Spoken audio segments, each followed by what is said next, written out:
আপনি কি কখনো ভেবেছেন আজ থেকে ৫৪ বছর আগে আমাদের দেশ কেমন ছিল, কিংবা ১০০০ বছর পরে আমাদের দেশ কেমন হবে? যদি কখনো ফিরে যাওয়া যেত ১৯৭১ সালের মুক্তিযুদ্ধে,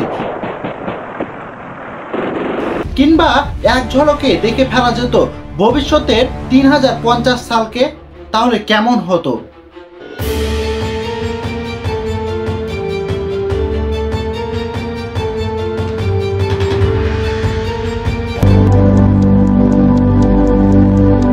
আসসালামু আলাইকুম এভরিওয়ান। কখনো কি সম্ভব সময়কে পিছনে কিংবা সামনে নেওয়া? হ্যাঁ, বলছি টাইম মেশিং এর কথা। আসুন আজ জানি টাইম মেশিং আসলে কি।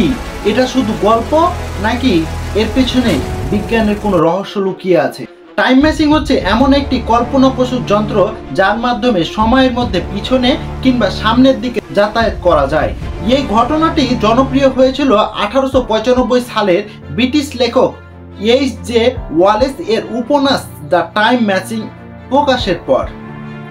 এরপর ব্যাক দ্য ফিউচার, প্রেডিস্টিশনাল প্ল্যানেট, এমনকি ডোরিমন এর মতো সিনেমা কিংবা কার্টুনের টাইম ট্রাভেল নিয়ে তৈরি হয় রহস্য এবং মুগ্ধতা।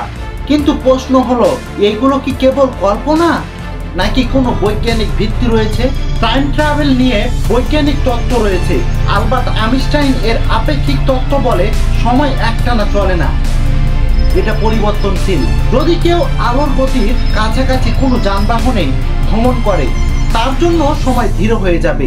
এটাকে বলে time dilation. Tobar went on to say that Einstein's theory of general relativity, however, predicts the existence of time loops or time travel. We can travel to the future, and we cannot switch that up. At least, not yet. And probably not with a box some guy refuses to demonstrate for us. মহাকর্ষণের গভীর গর্ত বা black হোলের কাছেও সময় ধীরে চলে।